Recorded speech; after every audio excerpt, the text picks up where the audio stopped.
All right. 1, 2, 3.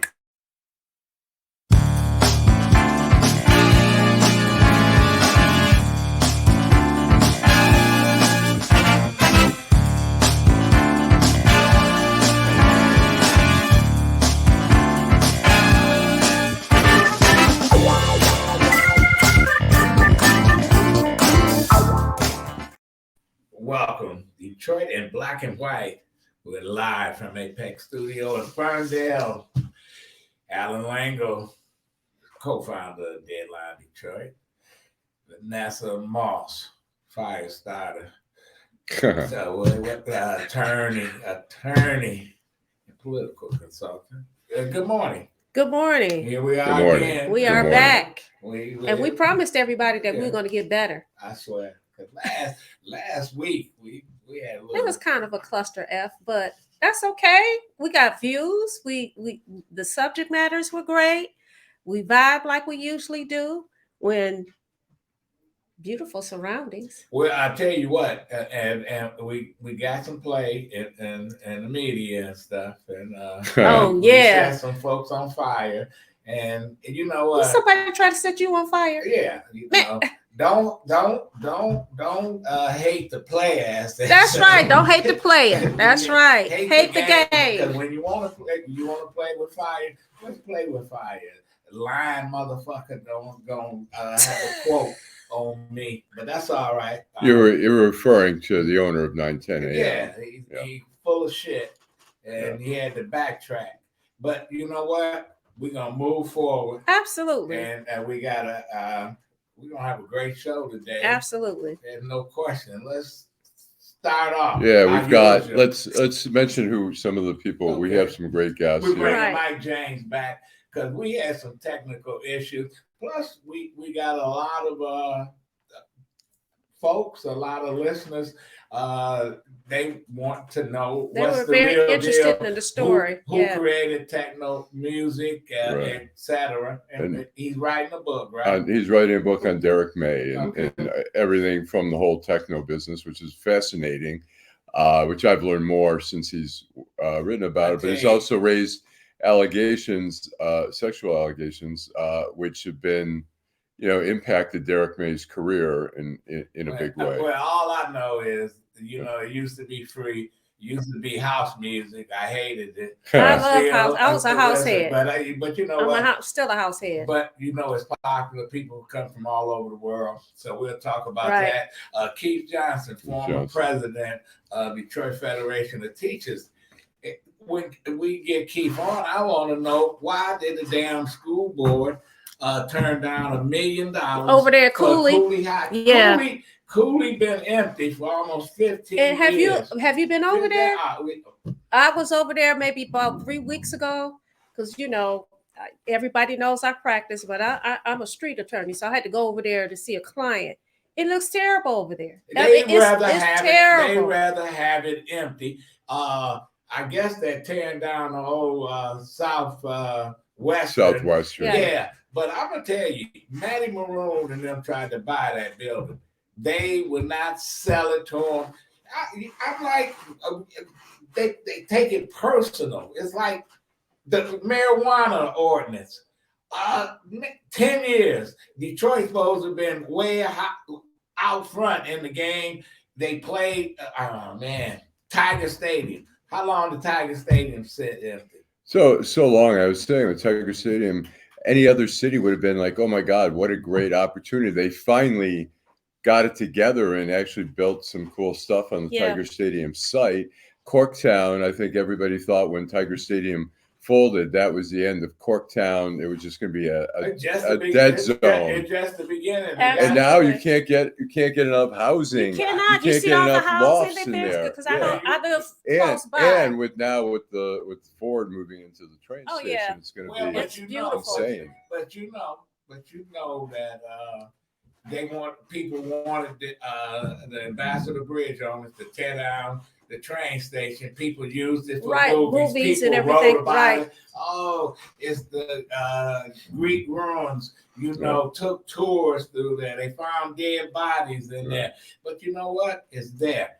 I remember working on a city airport project, and when I worked for Coleman Young, people fought. I mean, they destroyed the neighborhood over there because we can't have an airport. I remember when Midway was just a little bitty airport in a little dumpy little area. Now, have you been to Midway? I have. You see all the development and stuff, and you go to city airport, and it's. But you know what? Sometimes people can't see beyond what's in front of them. Sometimes people can't see long-term goals. I'm one of those people who believe in short-term goals. I want to work on something short-sighted because people can become overwhelmed, and people are just very short-sighted. So, but Detroit, I get it. But the wonderful thing about all the things that you're talking about is you did do something. There is some construction there at the old Tiger Stadium. The Ambassador Bridge, the train station, it's housing. I go over there and eat over there. I mean, it's just new hotels. New hotels. You even have shopping over there. You have a doctor's office over there. You have a whole lot of things over there. Espresso place, bars, the whole nine. But when we get the city back together, and it's a process. It's taken a while. It took over 50, 60 years for the city to get in the shape that it got in. Until we get shopping. It's like the Black Lives Matters protest. I had no problem with that. But you know what I had the problem with? All they wanted was fucking paint the street down on Woodward. I say you supposed to have an agenda. Then you had the old activists mad at the young brothers and sisters. That's crazy. Mad. It was crazy. So all they got out of that was paint Black Lives Matters in the street. No, they didn't hold Kroger to the fire and say, man, why y'all not in Detroit? They didn't hold none of these companies that Detroiters help keep alive. But yet, you know what? I guess people were satisfied. Yeah, I can go down on Woodward and see Black Lives Matter. Well, I was going to say, didn't get a shit. You know what bothers me? The warehouse district. It took 10 years to build that up. We had the soup kitchen, we had the rhinoceros, we had some of the great, we had we had some amazing stuff out there. And then I left town, and then they were supposed to build the casino there. They raised everything. They destroyed something that took 10 years to build up, and now it's a dead zone again. And the city had to pay. Right. And the city had to pay. So listen, I don't know what we be doing in this city when you got folks that come and say, I can do this, I can do that. I remember Magic Johnson came and said he wanted to put the theaters. And the Arch administration said, you gotta spend, the city can't give you any money. You gotta bring it all. But yet you want to give the Illiges corporate welfare. I'm glad you brought. I'm glad you brought. I guess we'll get to outrage, soon. But speaking of that, did you guys see that Rashida Tlaib and Sri Thanadar went down and protested against the Illiges getting what we call corporate welfare? How do you guys feel about that? What do you feel about that? We've talked about that.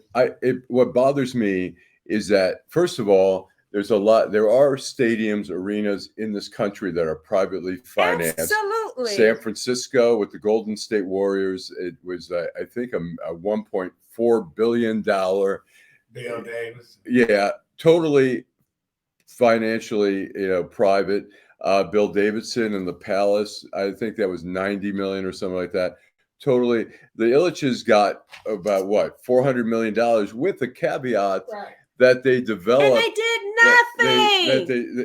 It's been very minimal. And now out of nowhere, suddenly it's like, we want to develop this. Well, no, you already promised to develop it. And now we need, and then Stephen Ross, I think, is involved now. Now they want $800 million. It's like, it's like there's other people out there. But you can't give a neighborhood organization $100,000, but you can get these assholes who got $1 billion. My charge is this. We have our representatives in Congress protesting it. What in the heck is city council doing? Nothing. Their feet need to be held to the fire because they're the ones that's going to say yay or nay. And unless and until people really say, you know what, this is not what we want. We've given you guys money in the past. You have not delivered.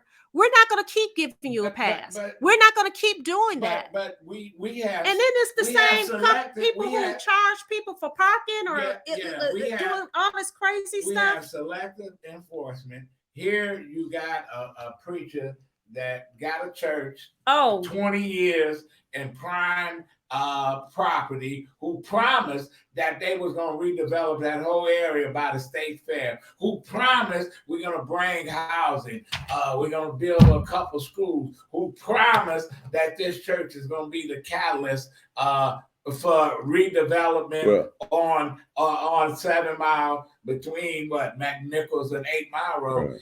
You have any sit-down restaurants over there? No. You have any retail that's over there? Well, Karen Winston was mentioning, saying, we fund it, we own it. The thing is, my understanding is what we gave the land for free for the new arena, for the Little Caesars Arena. We have, as far as I know, the city has no deal where, at least at Joe Louis, even though, Joe Louis, we're supposed to get TV revenue. The Ilitch is owed, and the Free Press reported on this a while ago, the Ilitch is owed about $80 million in TV revenue that was due to the city. They had lawyers figure out all these go through the contract and twist it and turn it. And at the end, they paid maybe $5 million during the bankruptcy. They weren't bankrupt. The city was bankrupt. They paid pennies on the dollar for it. It's just... Getting back to Perfecting Church, I remember months ago when we talked about this, and you even did a story in Deadline Detroit. The city wasn't doing anything about Perfecting Church. As a matter of fact, I remember lady called in and said, your arm's too short to box with God. I mean, all this craziness, and right? That's the church on Woodward and 7 Mile. This is the church we're talking about. We talked about how when you had the golf tournaments coming in, they had to put something up so you couldn't see the blight. I talked to people in the neighborhood. They were pissed off that the church is there. They haven't done anything, right? Then all of a sudden we hear they're giving them tickets. They're giving them blight tickets. Negative. Now there's a lawsuit. Yeah, somebody won.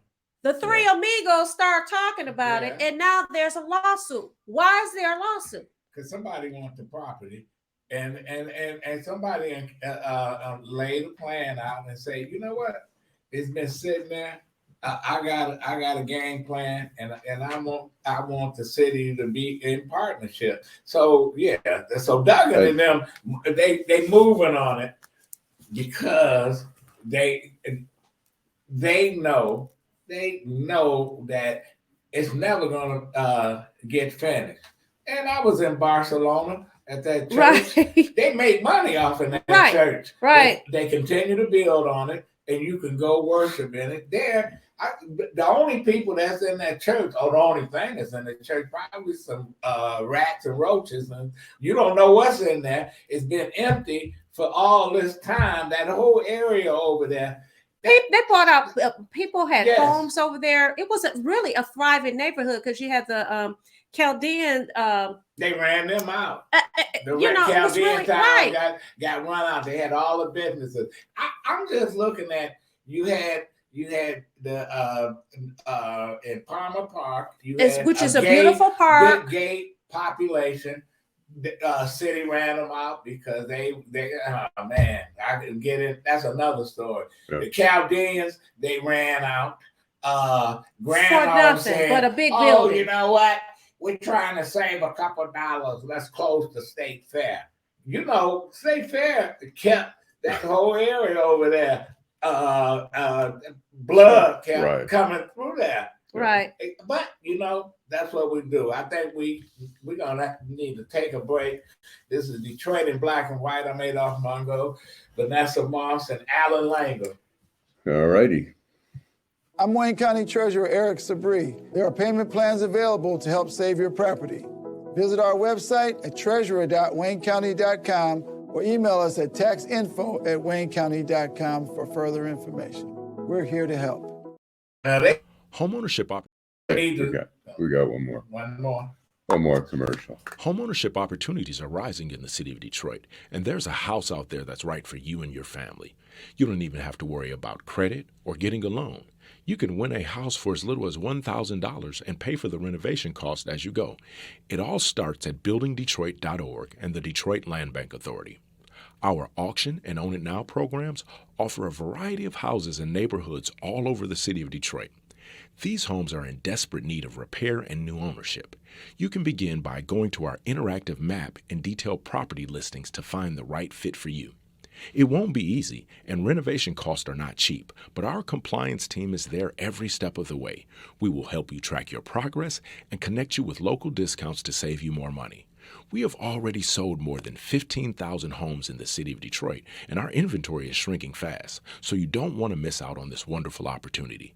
Start your home buying journey today by visiting buildingdetroit.org. What I was about to say is they need to go and take a page out of Eric Sabree book, because every time we have him on the show, I learned something new.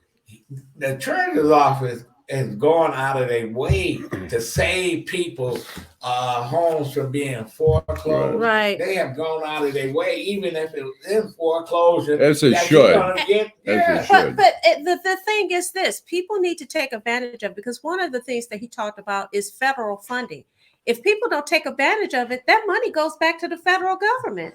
So people, complain about things that are not happening, and how, people aren't getting help. But you have the Wayne County Treasurer saying, we got this program, we have this program, we have that program. Listen, take advantage of it. It is, I think, March 31st. Okay, let's go to your outrage. Oh, my outrage of the week is, I was reading a story about two libraries, the main library, and then there's a second library in Colorado. The libraries had to close down because of methamphetamine exposure. People were going in there doing their drugs, and in the bathrooms, in the public facing bathrooms, so much so that they were talking about how these chemicals were coming through the vents and everything. So they had to close down. Had to close down these libraries. They even had some librarians, and there was one librarian. She said initially she was very resentful that she had to go around, basically place security there in the library.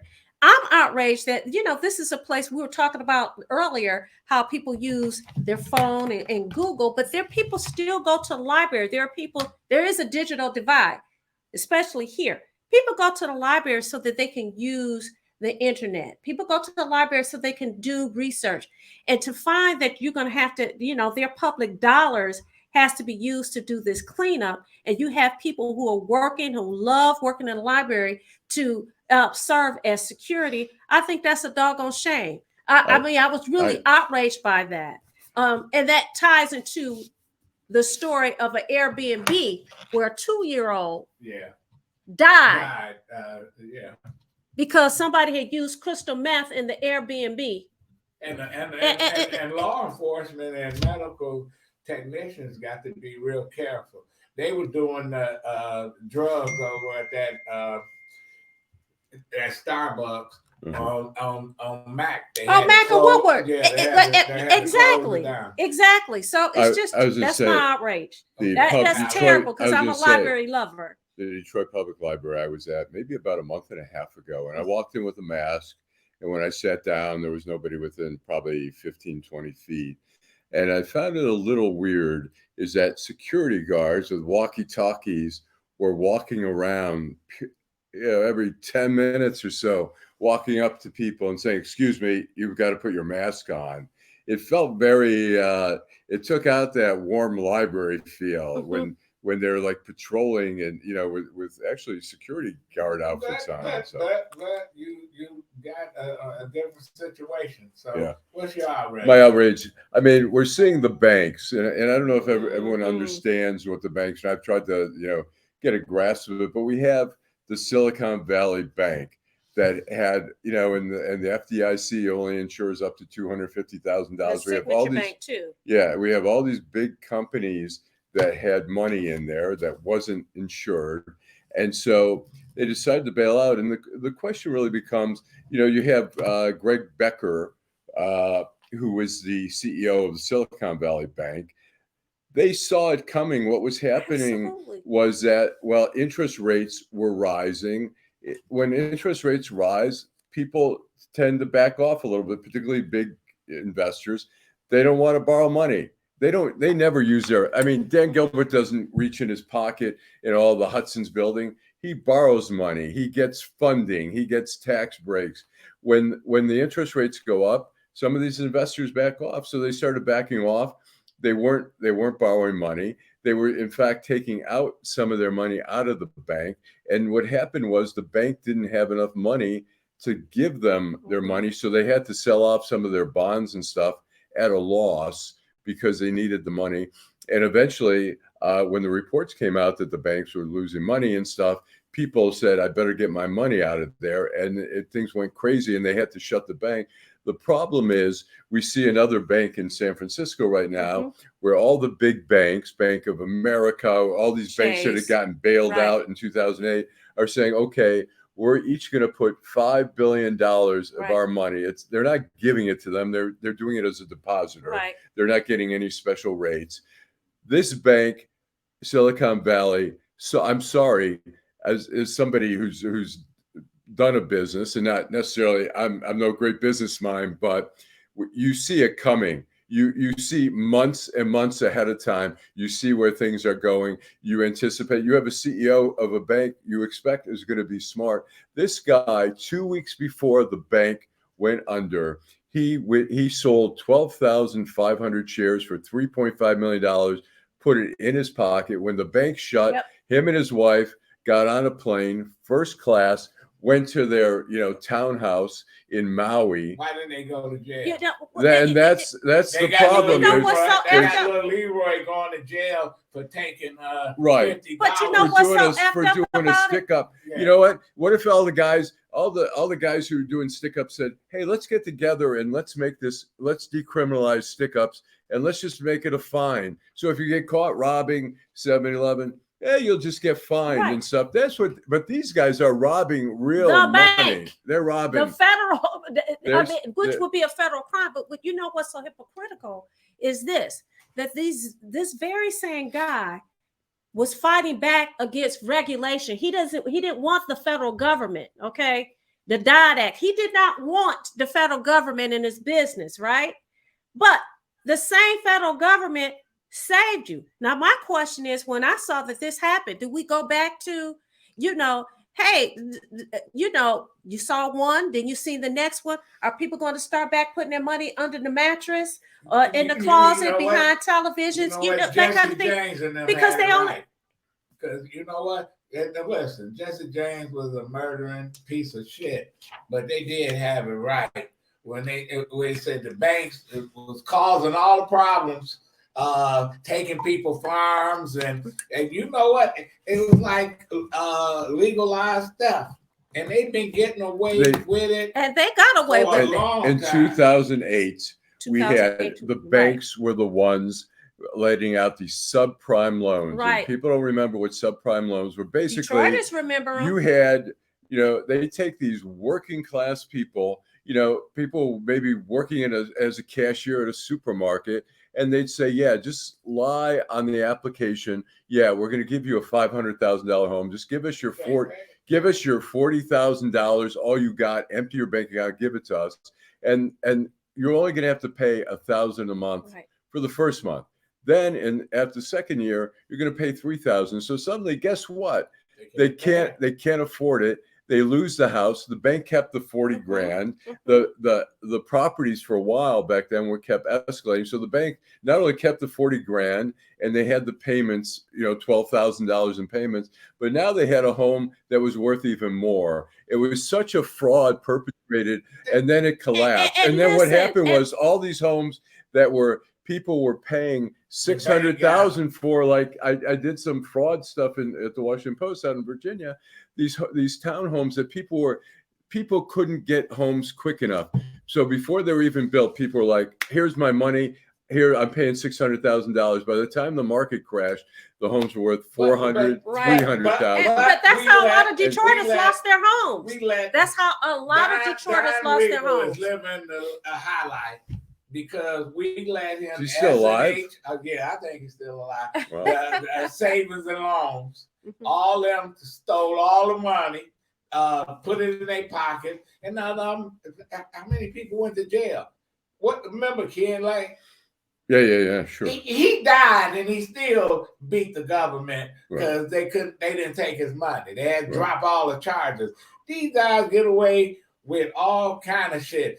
That's why I didn't cry when Bernie Madoff, he beat him. He took all these greedy ass people money. And you know, with Bernie Madoff, if you show it, it's happening with the banking industry. Right. The regulators are not doing their job. And you see Bernie Madoff, what happened, you know, if I watched a documentary where there was a guy at another firm, an investment firm, and the bosses said, find out what Bernie Madoff's doing, reverse engineer, figure it out, and let's offer it. So he reverse engineered, and he said, this is a fraud. He went to the SEC, and the SEC was like, he went again to the SEC. The SEC went to talk to Bernie Madoff. Bernie Madoff bullshitted them. They did a shitty job. And finally, after 5 years, you know, the guy said, I've been telling you guys. I saw that same documentary, but he bankrupt so many people, and he happened to fuck with the wrong folks. And that's why he went to jail. That's the only reason. But to your point is that regulation failed. And when you have people with big bucks like this guy of Silicon Valley, right? You have a lot of people support him. He goes and testify. He goes up on the hill and testify. He has lobbyists. They all have lobbyists. We don't want this. We don't want this. But yet they can rob the public because guess what? The federal government bailed them out. That means that we, the people, bailed them out. And you know what? We was talking about auto plants here in Detroit, and every time it seemed like Chrysler is every 5 years somebody pimped Chrysler. Chrysler had more. Chrysler's called Stellantis now, right? It's like Elizabeth Taylor. It's had Elizabeth Taylor more marriages. Wait a minute. Chrysler had more pimps than Iceberg Slim, but it should have failed. When it failed, the federal government bailed out Chrysler, and guess what? They sold it. It's like you give me money to save my house and shit.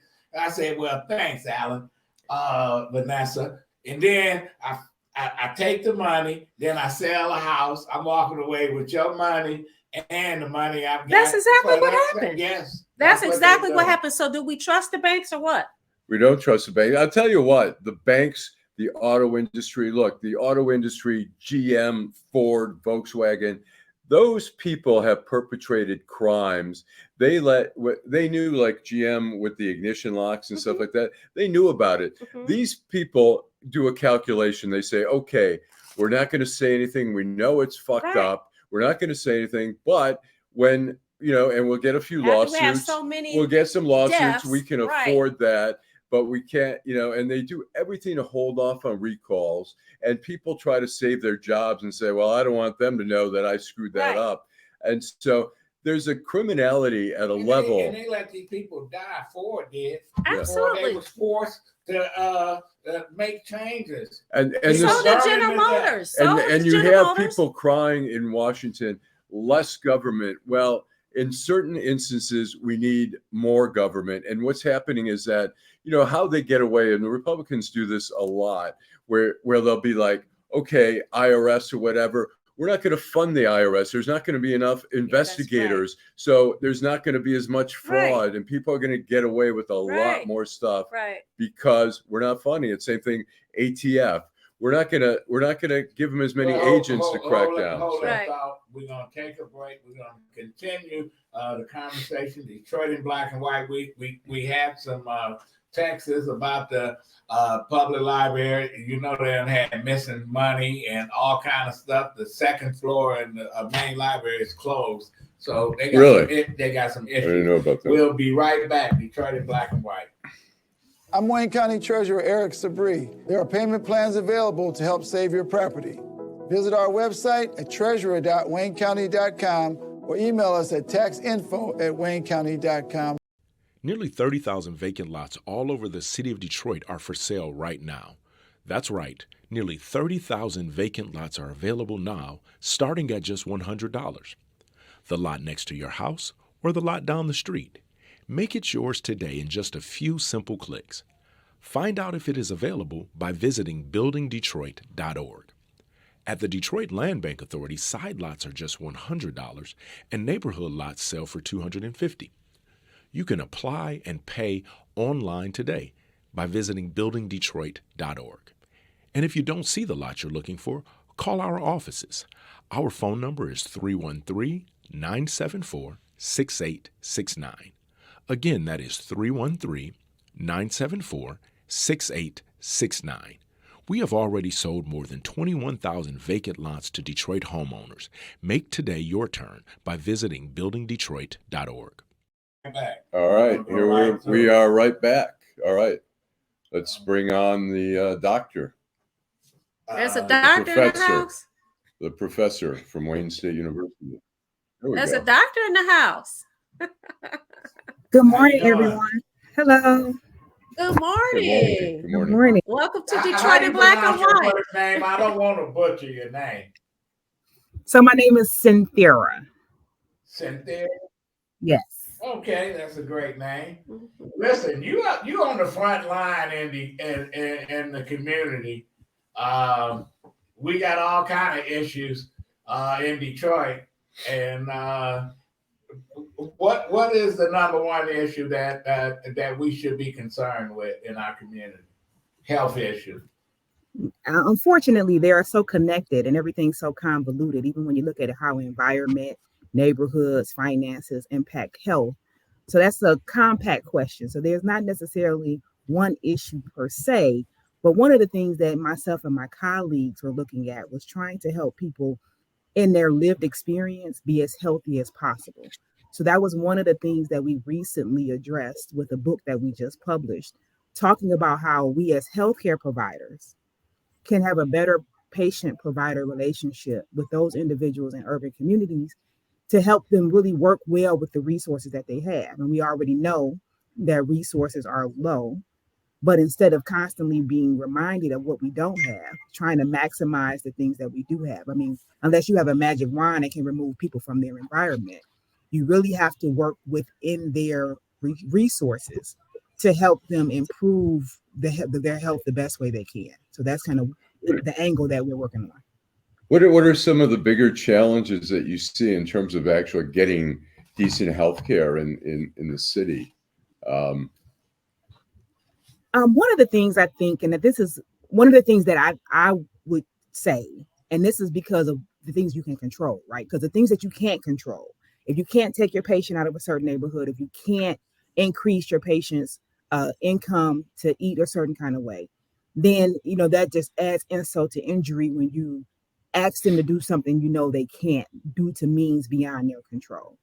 So I say the one thing that we can do better is really, as from a provider standpoint, is really understand the lived experience and really understand the neighborhoods that we go to work in and really take the time to investigate what other resources or partnerships that we can have to help improve the health of our constituents. I think that one of the things as a healthcare provider, we get trained on these guidelines and these evidence-based practices, right? The things that the American Heart Association or the American Diabetic Association teaches us of what to say to patients when we want them to change their behavior, like eat healthy or exercise, take certain medications. But the fundamental issues is that not everybody can afford to do those things. Not everybody can afford to eat healthy. Not everybody can afford to. Shouldn't this be part of the schools? Shouldn't we teaching math, we teaching English? don't we need to start teaching about health? Nutrition. They used to have a health class when I was coming up. I guess I'm showing my age. But what are they teaching it in the schools? Why don't they put clinics in some of these schools? Well, there are clinics in some of the high schools. Some of the healthcare systems do have clinics right inside of the schools for better access.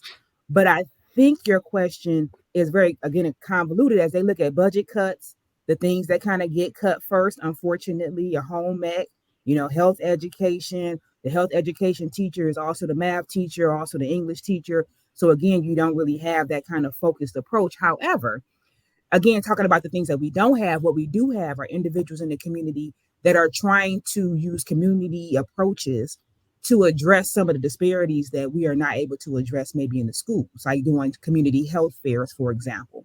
I'll give you one great example. On March 25th, we have a community health fair where we're bringing mental health providers and physical health providers together. So now you have mental health providers of color. We have about 40 independent clinics that are coming to provide services or provide their resources.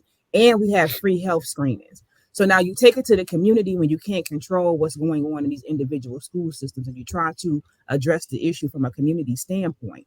And like I said, with this particular initiative that I'm just talking about, we're bringing everybody to the community. We're bringing family, youth, everybody together so that we can start to talk about health promotion, talk about health education, and more importantly, bring out the issue of mental health and expose individuals to providers that look like them that work in their community.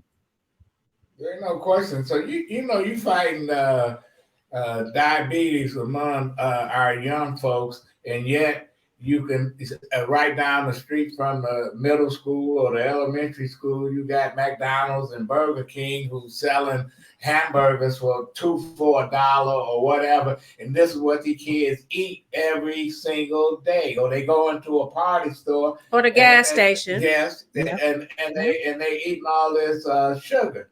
It's like, man, which is addictive. Sugar is addictive, and it's and it's cheaper. So as a healthcare provider, and I'm from the city of Detroit, born and raised. I went to Renaissance, I went to Michigan State, went to Wayne State for my doctorate. Like, I am committed to the city of Detroit. I have lived experience in the city of Detroit. I have family members that we are all still in and around the city of Detroit. So when you talk about those type of disparities, I have lived experience.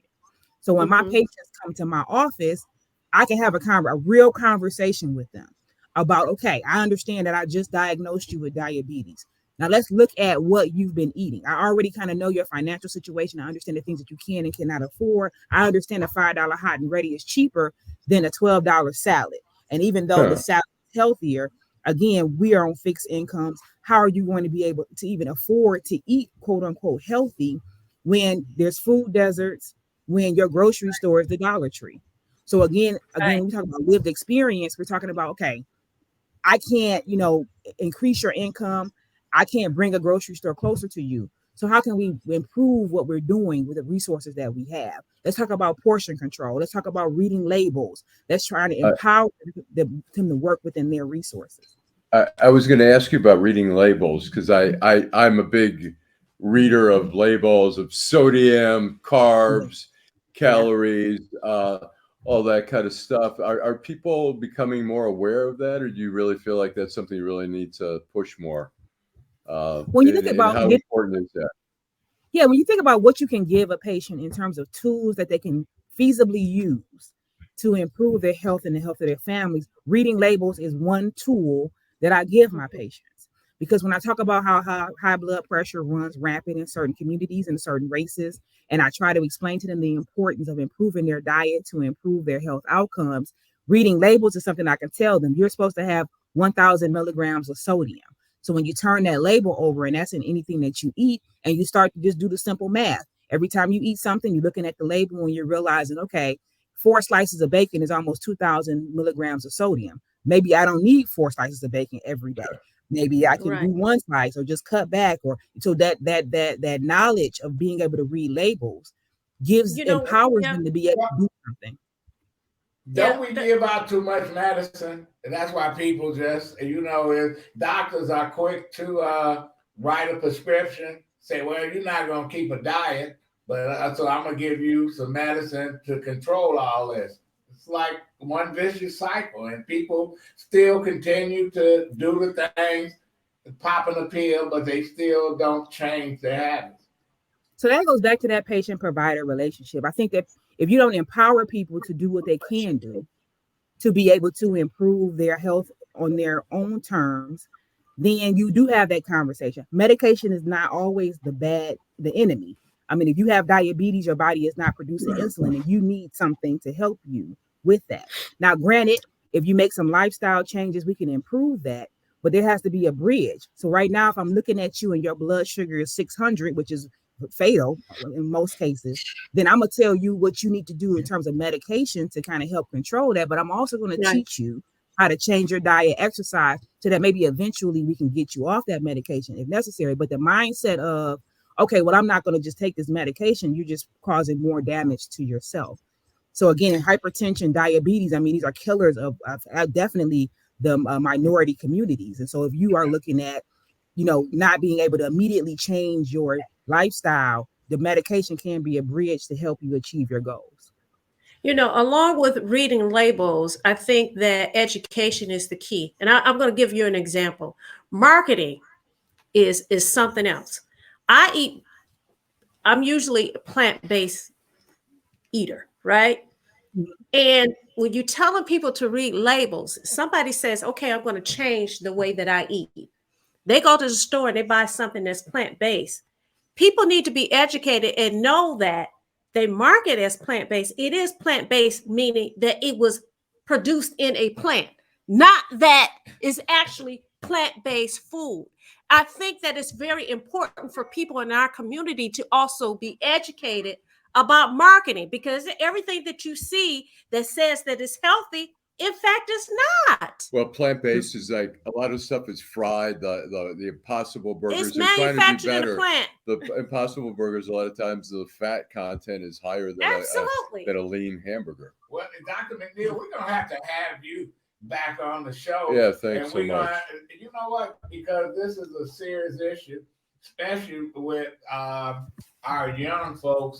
And I remember as a kid, you can count the number of obese students in the school. Now it just got out of control. We got them in our family, we got them our neighbors, and these kids are no exercise in the schools. So we got to have you back. Thanks so much. Yep. Thank you, Dr. McNeill. Thank you. Fascinating. It was nice to have another lady in the house. Yeah, no question. All right, so now we have Keith Johnson. I wanted Keith, former president of Detroit Federation of Teachers. Good morning, Keith. We got Keith. Hey, how you doing?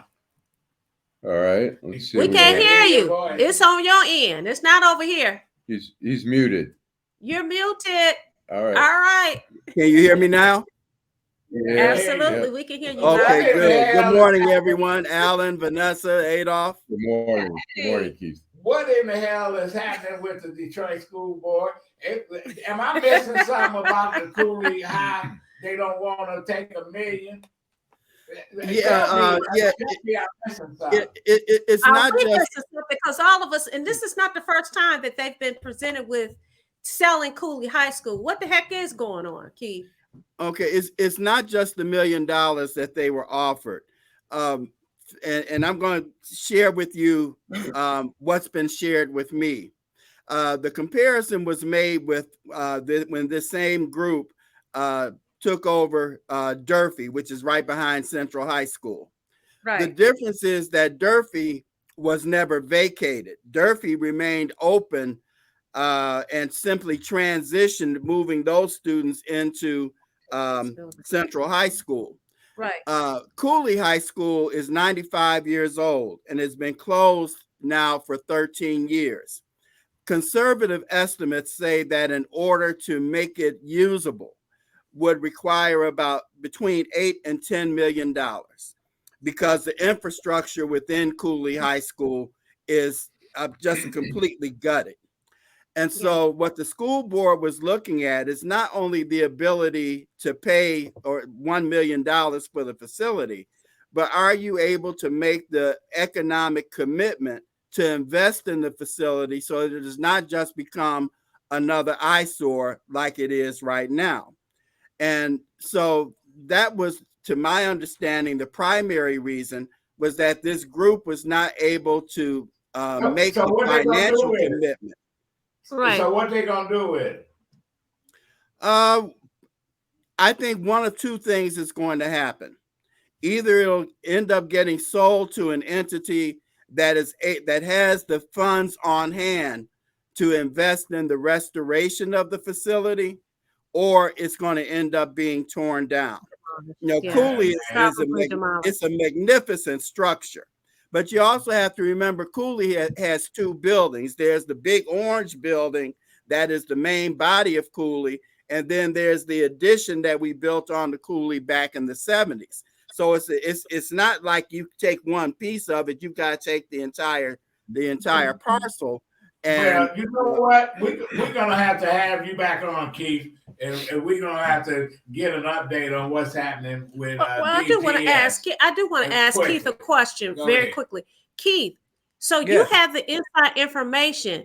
Don't you think that it would have been wise for them to give people the information as to why we didn't take this deal? You have the inside track, but I think that as citizens, especially the people who live in that area, they need to be advised of that.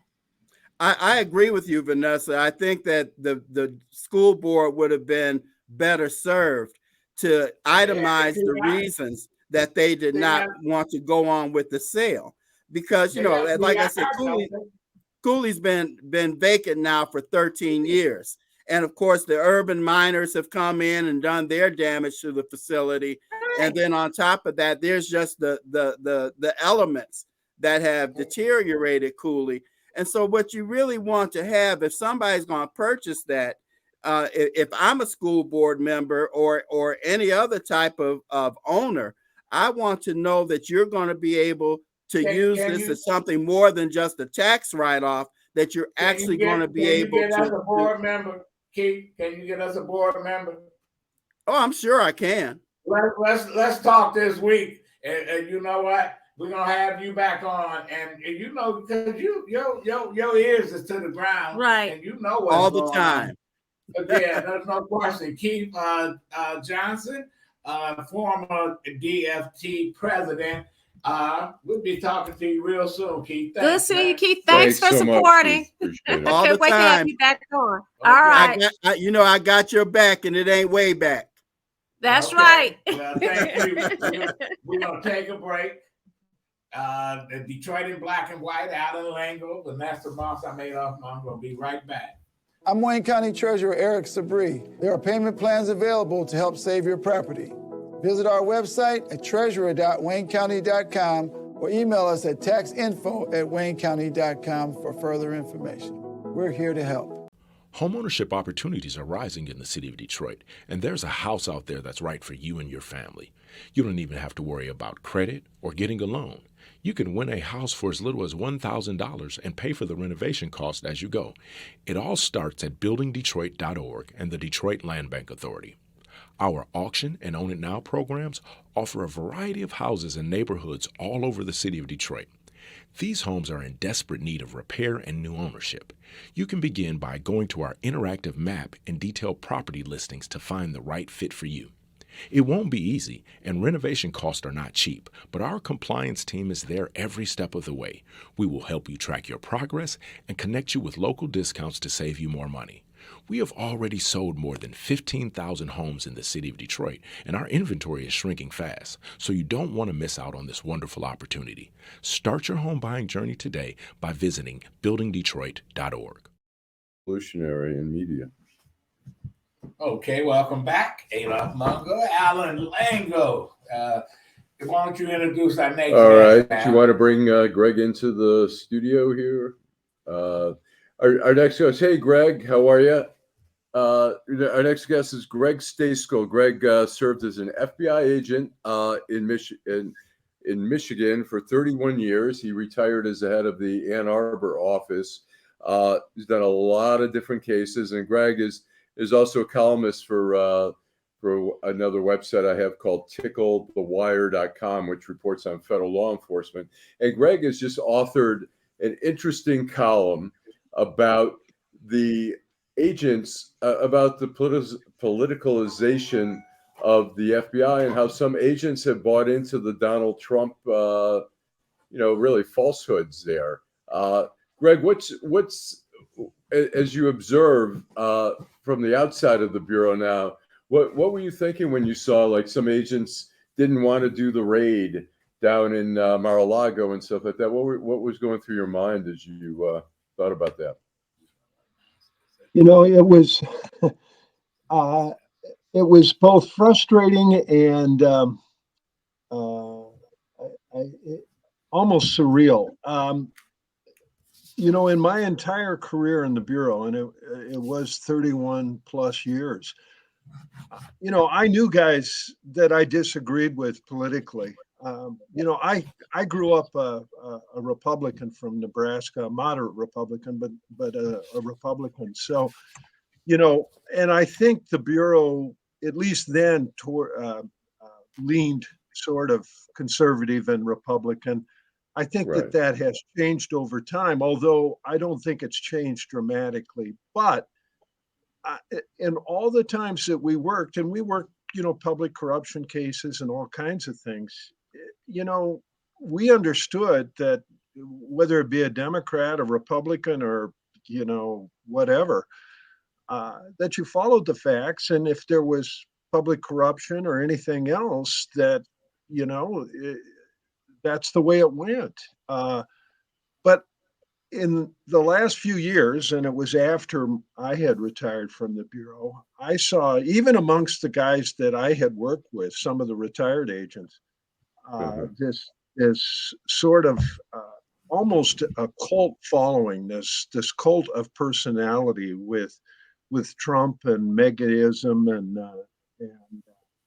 spouting this stuff as though just these conspiracy theories and everything regarding the election. And it wasn't, there was no factual basis for it, which was what we were taught.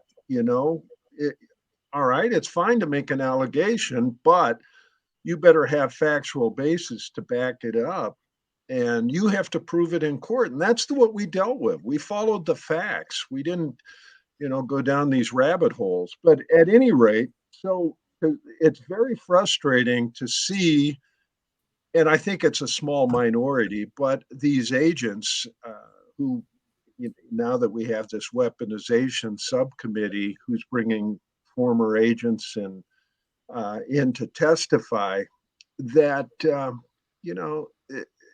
they're testifying to things that they have no direct knowledge of, number one, and number two, they're also espousing these conspiracy theories that have no factual basis. And So you try to Greg, talk let me to these people. Yeah, go ahead. I'm say sorry. this. When I read your article, what I got out of it, and this is how I interpret it, is that these agents who took an oath decided to abdicate their oath to racism, misogynism. I mean, they just didn't give a doggone about protecting the country. And it is offensive to my soul. I found that these are the same people who wearing a badge and saying that they working for these United States, that they're racist. That they don't believe, that they do not believe in the political system. They don't believe in the voting system. They don't believe at all. But they were able to hide under the color of their FBI badge. That's a problem. But you know what's amazing? I'm a Marine Corps veteran, and I met a whole lot of people with a whole lot of different views. But as I look back at history and some of the people that championed civil rights was born in the Deep South, Truman, Lyndon Johnson, there was people, Eisenhower, he sent federal troops to Arkansas. He was raised in Texas. And they forgot about how they was raised, but they took an oath Right. to protect the Absolutely. citizens of this country. But They've I advocated saw at a for it. restaurant 6 months ago, downtown Detroit, 3 FBI agents, they were on lunch. Man, I had to leave. I had to get up and leave. Why? Because they start talking conversation. about Trump. 2 of them ganged up on one, and I call them Trumpites, and they were talking about conspiracies and all that. They had a couple drinks, so they letting their hair down. So I'm saying, what happened to that oath? Absolutely. How can you, as a military veteran, storm the Capitol? Carry a Confederate flag, or even more so, support those people who did it. Don't think that they should be charged. Don't think that they should have to do any time. How can you? How? Well, how do you explain that? And that's my dilemma. It's very frustrating for me to see this, and I don't think it's a conscious. I really believe that somehow these people are able to convince themselves that what they're doing is not counter to the Constitution. Now, clearly it is, in my estimation, but it is very frustrating to see this. And I'm with you. I can't help come to the conclusion that some of these people, because they so readily believe these conspiracy theories, that they might well have racist, xenophobic, homophobic tendencies. But again, I have, and this has been somewhat reinforced recently, I think that this is a small minority that lets this stuff go beyond just having a talk in the bar and stuff, where it actually affects how they perform their duties as FBI agents. And I'm hopeful of that. Yeah. And I've received, since I've done this column, I've received several communications from guys that I knew in the Bureau and some that I didn't, that were very supportive of what I wrote. So that gives me some optimism, some positive feeling about what's going on. Right. Well, yeah, we appreciate it. It was a great column. If anybody wants to read it, you can read it on ticklethewire.com or Deadline Detroit, which is still up. You can read it there. So, Greg, we're going to have you back to talk more about it. It's really a fascinating subject, and the FBI is always sort of in the middle of the fray these days. So, thanks a lot. Hope everything's good up there. And, I listen to old radio programs. I was a communist for the FBI. Greg, when you come back, I'm going to ask you Greg, when you come back, I'm going to ask you, how do we root these people? How do you root these people out of the FBI? So we'll take. Well, it's interesting that the people that are testifying in front of the this weaponization subcommittee are former FBI agents. And most of them didn't retire, so that tells you something. So, okay. Well, thanks again. Thanks for writing that column. We appreciate it, Greg. So, you're welcome. Thanks. Good talking to you, folks. Yeah, thanks. Have a good weekend. All right, thanks. Before we take a break, I want to announce. Dr. McNeill wanted us to announce that on March 25th. At the Wayne County Community College Northwest campus from 11 a.m. to 3 p.m. They're going to have a health fair, free health screening, blood pressure, cholesterol, diabetes, HIV, access to 40 sponsors and vendors, including 30 local mental health providers. Eric Hipple used to play football for the Lions. Oh, right. Had depression issues. Depression issues. He's going to be there. Free food, giveaway, music, raffles, etc. Seems like. When is this again? This is March 25th at the Northwest campus. That's next weekend. Yes. That's next weekend. That should be a great turnout. Greg was great. We're going to take a break. This is Detroit in Black and White, Allan Lengel, Venessa Moss, I'm Adolph Mongo, and we're going to continue the conversation. We're going to have Michael James back up. You know, we had a little technical situation last week, but he generated a lot of interest in his upcoming book. He's talking about techno music and some other things. We'll be right back. I'm Wayne County Treasurer Eric Sabri. There are payment plans available to help save your property.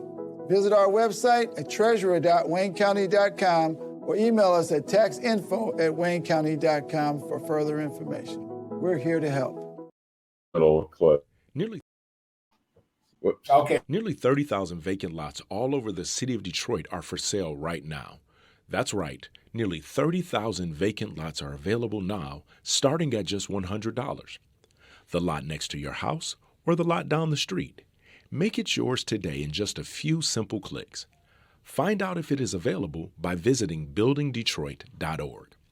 At the Detroit Land Bank Authority, side lots are just $100 and neighborhood lots sell for $250. You can apply and pay online today by visiting buildingdetroit.org. And if you don't see the lot you're looking for, call our offices. Our phone number is 313-974-6869. Again, that is 313-974-6869. We have already sold more than 21,000 vacant lots to Detroit homeowners. Make today your turn by visiting buildingdetroit.org. All righty, we are back. We're going to bring Michael James into the studio here. Michael, let's see if we can get him on here. Hey, why are you starting shit, man? Why are you starting shit? Right. I thought I was the only one that's supposed to. I thought you said I was the stuff starter. Michael, can we hear you? Oh no! Oh my goodness! All right, it's on you this time. Hey, Michael, we can't hear you. Uh-oh. We're going to have another. All right.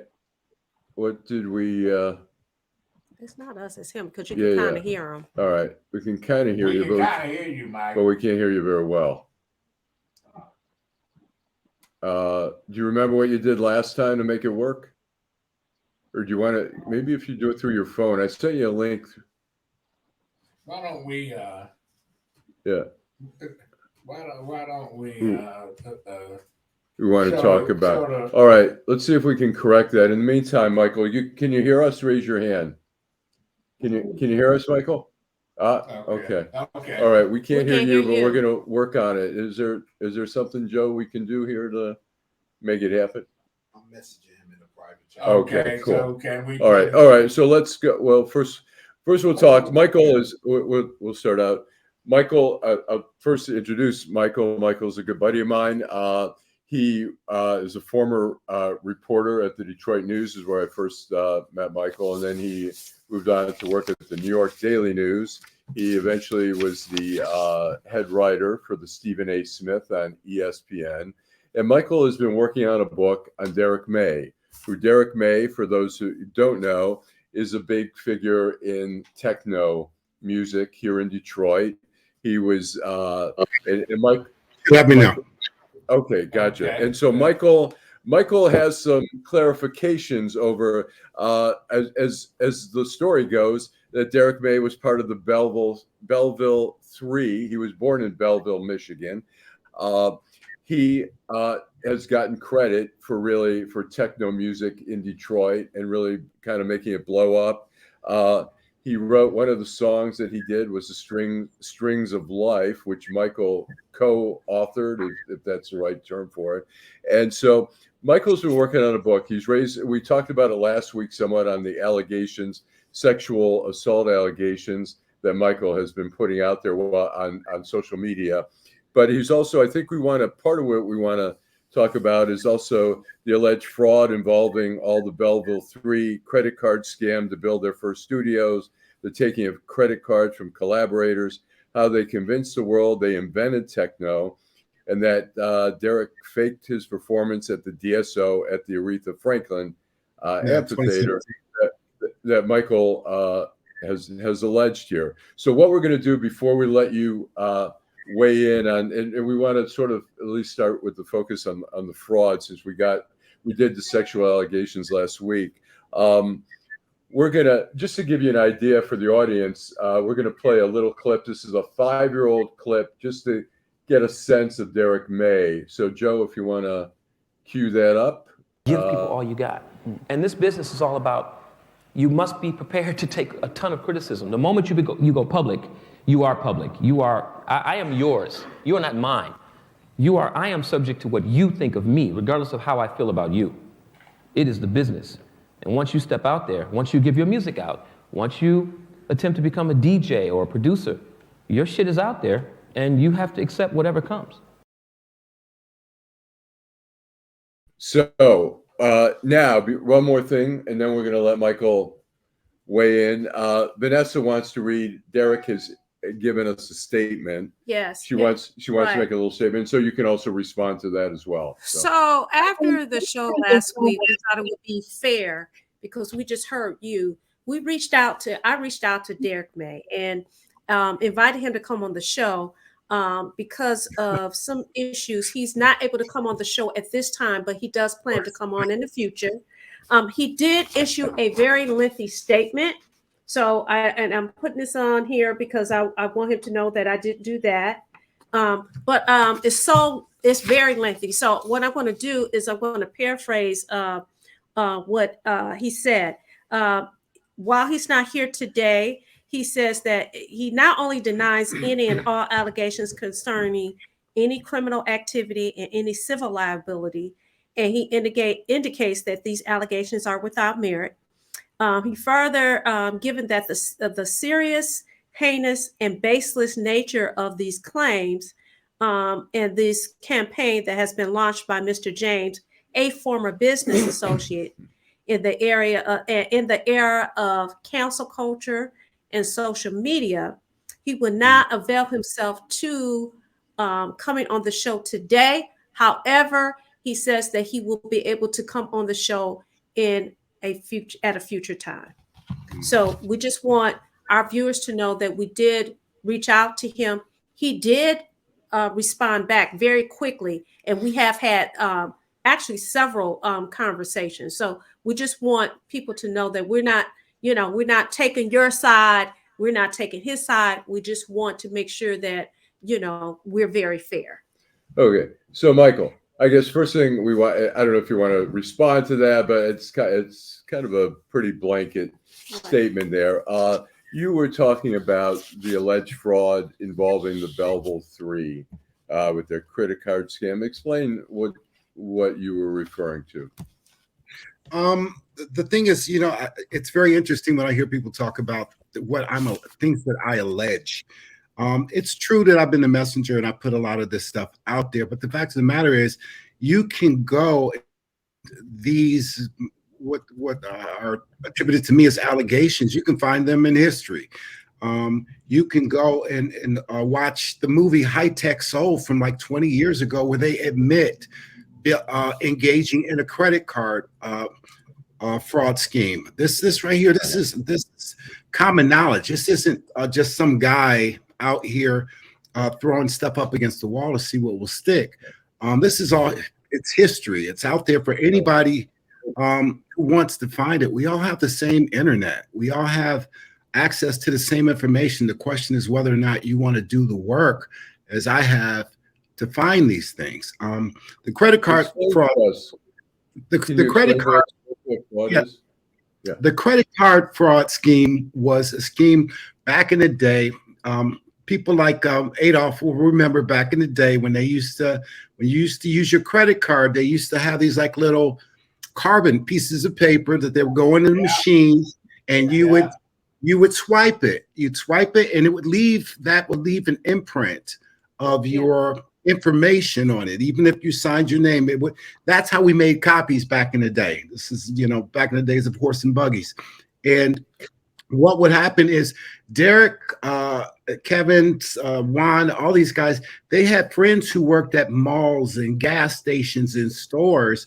And what they would do is they would have their friends gather up these little pieces of paper the little carbons that were thrown out. After you got your receipt, there was no need for the carbon, but the carbon had all your information on it. So they would have these things gathered up, and they used the people's credit card information, and it's in Detroit customers. They used it to build studios, hundreds and hundreds of thousands of dollars worth of studios in the city of Detroit. Now, when I met Derrick May, on the very day I met him, he offered me an opportunity to build my own studio. And it's not that at the time that I was such an honest guy. It was just, I was like, if anybody would ever get caught doing this, it will be me. And I'm like, so no, I couldn't do it. So not long after, I happened to be at Derrick's house the day Kevin Saunderson got arrested. Because what would happen is once you could, this was also back in the time where if you ordered something through FedEx or UPS and it arrives and it was under $10,000, all you had to do was sign. You could just sign for it and no ID, and you could get it. And what happened was, I guess in this particular delivery, it was over. Multiple people had ordered an address. They didn't live there. You just kind of go sit on the porch and wait for the UPS guy to come. And Kevin didn't see all the Crown Victorias and undercover cars out front. Sure. And as soon as he took delivery, he got arrested. And I was at Derrick's apartment when they came to arrest Derrick. It was the Secret Service Department of Treasury.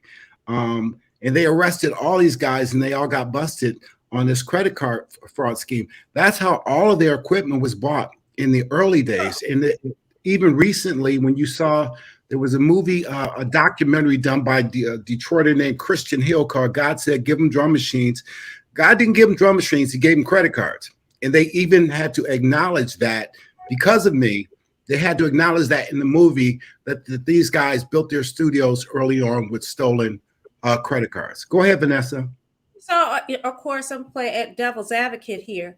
So at the time, you said that he offered to, he said, ask you to build your own studio.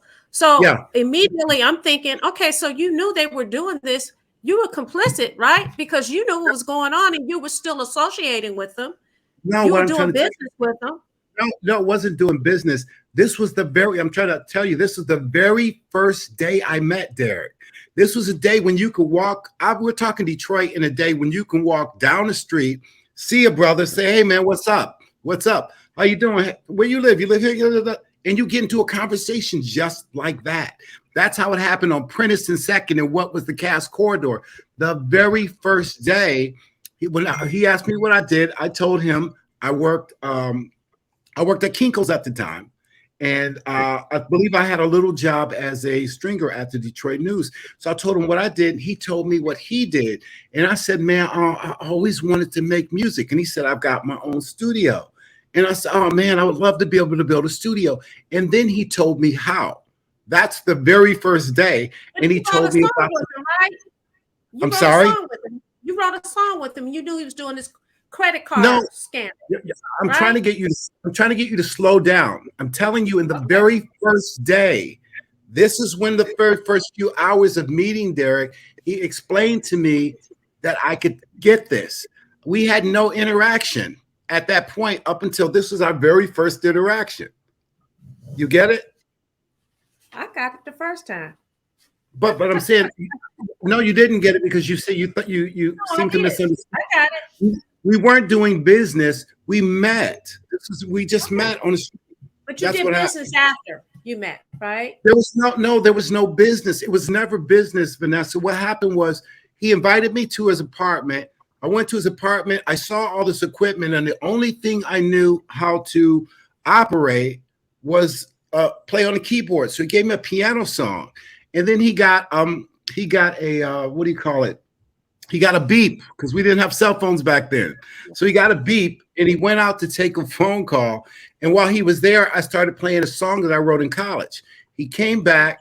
He's like, what is that? I said, it's a song I wrote called Lightning Strikes Twice. And he asked, could he sequence it, which means record it.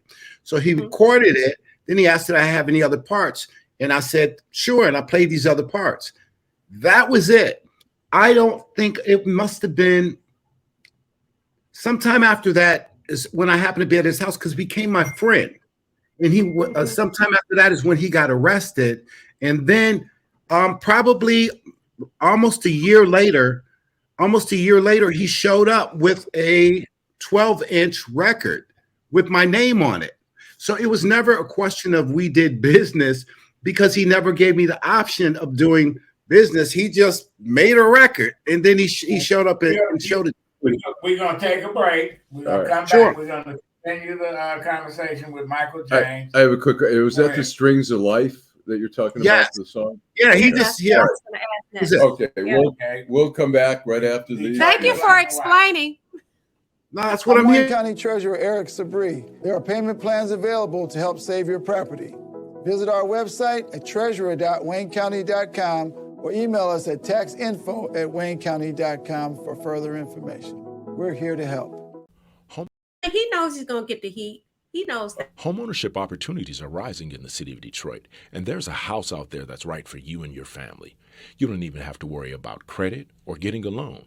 You can win a house for as little as $1,000 and pay for the renovation cost as you go. It all starts at buildingdetroit.org and the Detroit Land Bank Authority.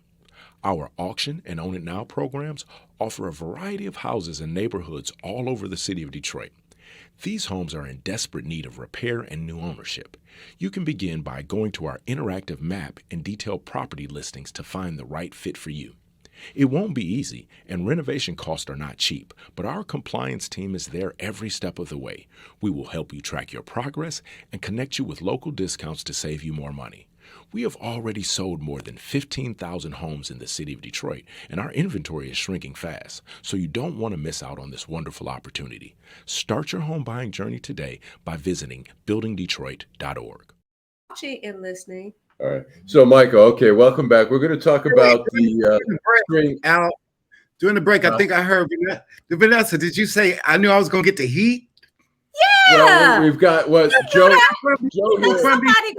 We got to make it spicy. We got to make it. I am from Detroit. Bring your heat. Get your hot sauce out. So Joe's got a couple. Joe is engineering. He's the owner of the studio. He's engineering the show here. He said there's a couple people saying Mike's a liar. So I said, well, Michael can respond. There we go. Eddie. Al, you know what's beautiful about this? Eddie Folks. Oh, I know Eddie Folks. We went to St. Teresa's together. Well, but Vanessa, hey, Eddie Folks says, trust me, Eddie Folks is the guy in High Tech Soul who actually told how the scam worked. He helped create the scam. It's on video. He told the whole world. Right. We went to St. Teresa's together. So Eddie, this is the problem. Let me finish. This is the problem with people from Detroit. People from Detroit like to make a whole lot of accusations. And the fact of the matter is, again, we have the same internet. Everyone has the same internet. We have access to the same information. Detroit is so small and incestuous, and they're so accustomed to being able to shut people down with a few powerful personalities and lies. Like Derrick May can get in your ear and he can sweet talk you. But the fact of the matter is, I will meet Derrick May or Eddie Folks or any of these people who call me a liar in the public square of any city in America, and we can go at it. We can debate. Because I can show you every single thing that I've ever said about anybody. See, this isn't just Michael James with his sexual assault allegations. There are nearly 24 women who spoke to DJ Mag, who spoke to Resident Advisor. I have over 60 stories of Derrick's sexual misbehavior. If you go back and you look at his interviews from the past, he talks about using women essentially as chattel, doing whatever he wants to do. His reputation is known around the world. His reputation is known all over Detroit, the way he treated women. Everybody knows this, but people are afraid. All I know, Michael, I'm not a techno music person. All I know is I've been in Detroit a long time. And when it used to be free, people come from everywhere. Mm-hmm. And somebody said, they stole that from the brother. And I said, what happened to him? And I heard his name. And the city took control of it. And you're talking about the festival during the weekend, Memorial Day weekend. Nobody ever said what happened. All I know, he created the sound. That's the street. Nothing was stolen. If you're talking about the festival itself, what happened with the festival itself? That man, you had a whole bunch of dirty dealings back in the day, and so one of the persons that you were a political consultant for was Kwame Kilpatrick. Kwame, actually, Derrick was in bed with him when they put together. Derrick, yeah, you buried some bodies, as Kwame did. Derrick basically put this thing together with him, but Derrick didn't know how to run a festival. So the festival was being run into the ground is what happened. They didn't keep them in the ground. They didn't know how to run a festival is what happened. And ultimately that festival got sold to Huvar from Paxahau.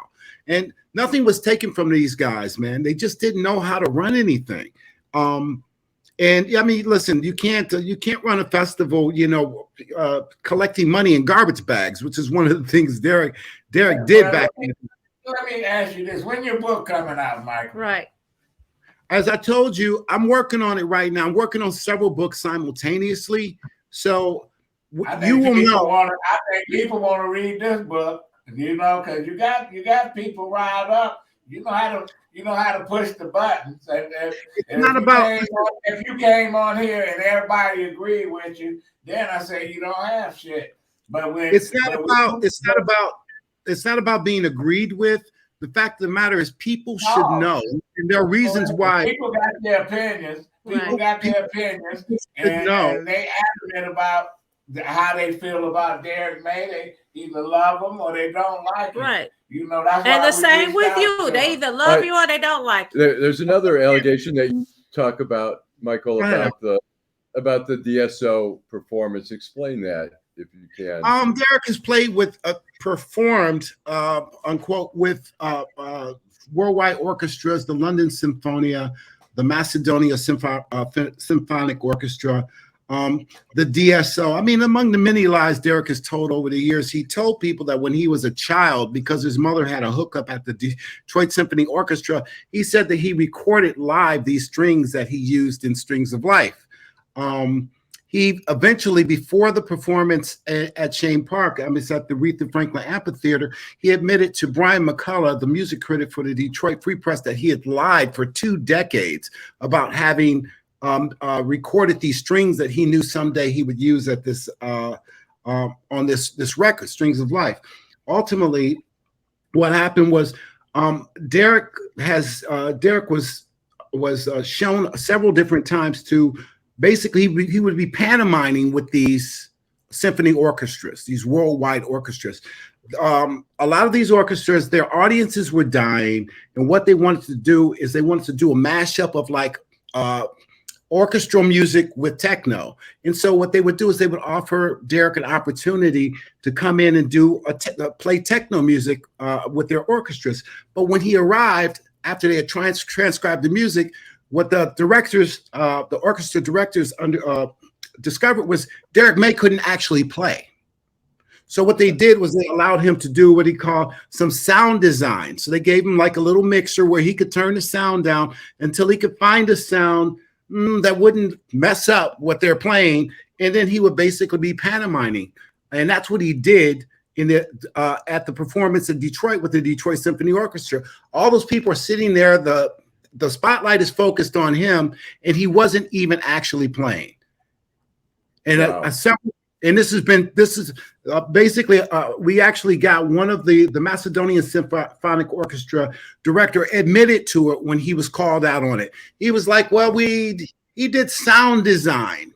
But you guys are sitting there paying your hard-earned money, going there, watching a guy with all these keyboards around him, watching the spotlight on him, and he has never, ever been able to play a keyboard. It's just a fact. Wow. Crazy. Well, Michael, we're running out of time here, but thanks so much. I always love talking to this guy anyways, even just privately. Vanessa, I got time 8 days a week. I got a phone number. Call me. All right.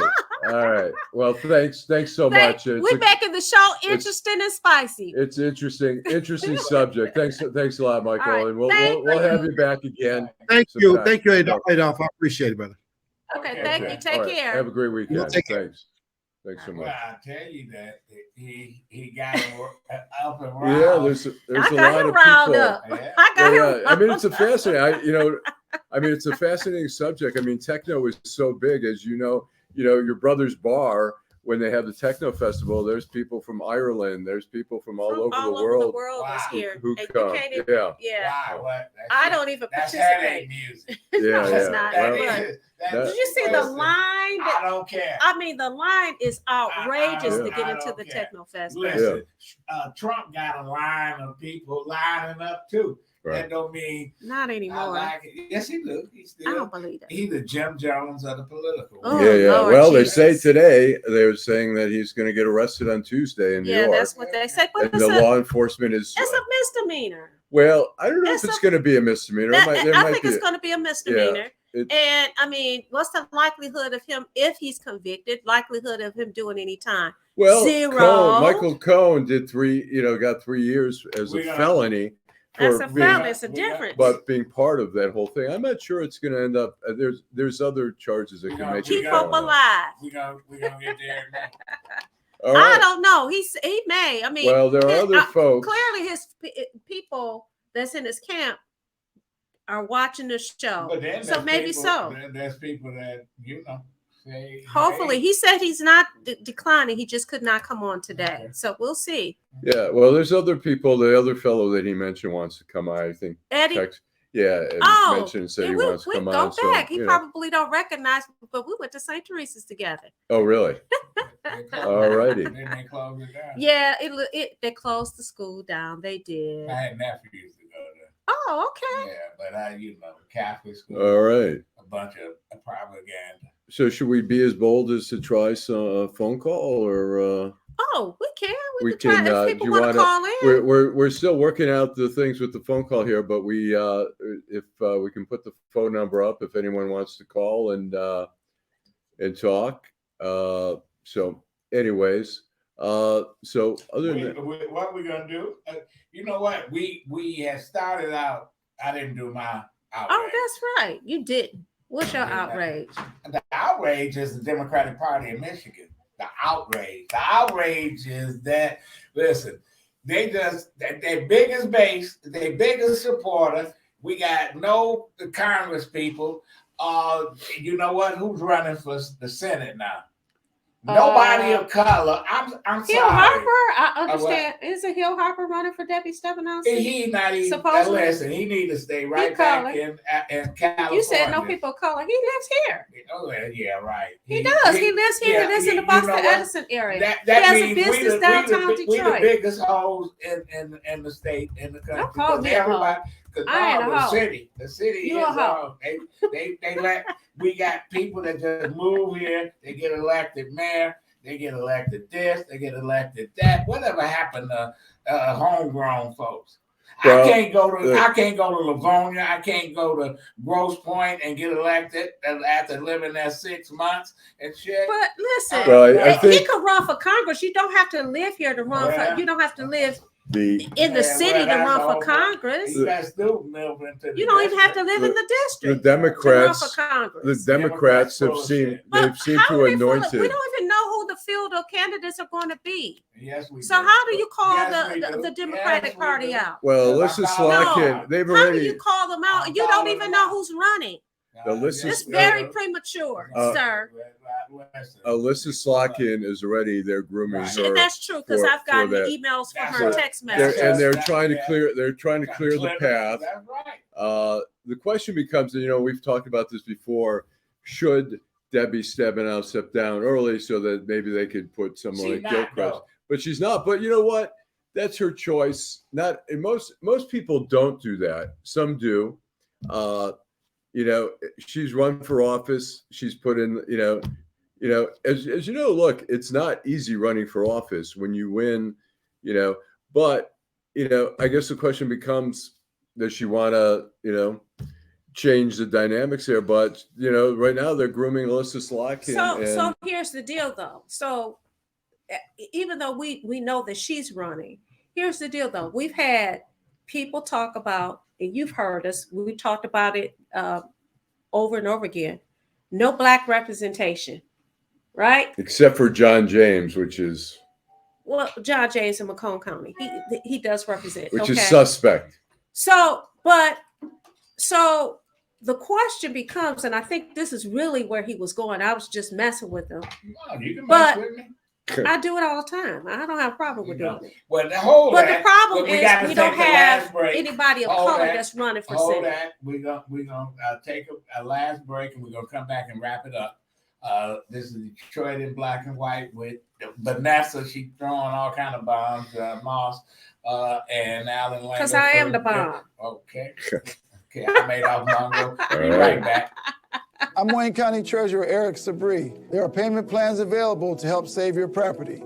Visit our website at treasurer.waynecounty.com or email us at taxinfo@waynecounty.com for further information. Homeownership opportunities are rising in the city of Detroit, and there's a house out there that's right for you and your family. You don't even have to worry about credit or getting a loan. You can win a house for as little as $1,000 and pay for the renovation cost as you go. It all starts at buildingdetroit.org and the Detroit Land Bank Authority. Our auction and Own It Now programs offer a variety of houses and neighborhoods all over the city of Detroit. These homes are in desperate need of repair and new ownership. You can begin by going to our interactive map and detailed property listings to find the right fit for you. It won't be easy, and renovation costs are not cheap, but our compliance team is there every step of the way. We will help you track your progress and connect you with local discounts to save you more money. We have already sold more than 15,000 homes in the city of Detroit, and our inventory is shrinking fast, so you don't want to miss out on this wonderful opportunity. Start your home buying journey today by visiting buildingdetroit.org. Okay, what great. Were they saying? Absolutely. We back. All right, we are back. That's what we're saying. back in the studio. We're gonna wrap this up. We're gonna do our final thoughts. Ladies first. Venessa. So final thoughts. No, I work. No, I'm a lawyer. No, I do juvenile work. I have a problem. I've talked to you guys about it. This is a problem. You know what? Good leadership there has to be accountability. Over there, 1025 East Forest, they're tearing down the old juvenile building as well as the clinic. I understand that there's a plumes of smoke coming into the building. There was no notification that went out to the people that live over there. There's affordable housing right in front of the building. There's a school over there. Plymouth Congregational Church has a charter school over there. There's senior citizens. That is a problem. Federal Reserve, they might be okay. But what about asbestos? What about the venom? What about the safety of the people? And on top of everything else, we had a sexual allegations against a 12-year-old that happened in Dickerson's. That's where they're housing the juveniles now. And you have Warren Evans, I'm bringing him up again, who is blaming Governor Whitmer because they don't have enough placement to place these children. Well, here's a problem. Why are children in Dickerson, which is an adult jail? Right. This is a problem. So my final thought is, hey, we need some answers. Okay. The community needs some answers. Why are you tearing down a building? What quality of life are people going to be able to live? Are you setting yourself up for a lawsuit? Asbestos flying everywhere, dust flying everywhere, venom. That should have been my outrage, but we want some answers. Okay. Allan. I'm gonna my little gripe is maybe on a little lighter side, but the Detroit Pistons.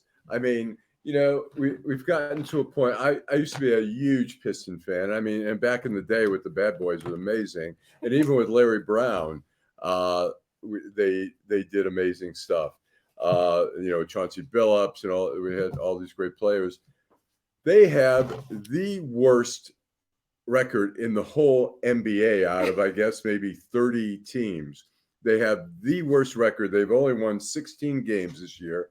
And to give you an idea of how nobody gives a shit, normally when this happens year after year, people start saying, we want the coach fired. We want a new owner. Nobody, I mean, Dwayne Casey seems like a great guy, but you know what? He's been there, I think, maybe 7 years or so. He's been there for a while. They've gone backwards. They have a horrible team. Tom Gore's the owner. I mean, Bill Davidson, when you went to a Piston game at the Palace, Bill Davidson was there at courtside every game. Tom Gore's maybe on a Friday night. He flies in from California or something, but he's an absentee owner there. Don't nobody care, Alan. And that's the thing. Nobody cares, because any other sport like the Lions, people will be going, fire the coach. The Fords need to sell the team. Here, people don't give a shit. The Pistons is turning into the team that I knew when I was in the 10th grade. I had a playing at Cobo. Yeah, they're playing at Cobo. I wanted to see the Pistons. Me and a friend went to Cobo. I showed my Eagle American press pass. They let us in free. That was a high school pass. Right. That's what they reverted back. We wanted to see the Boston Celtics. And, Pistons was terrible then. Yeah, and the final thought is, what I was saying about the Democratic Party, I still stand by it.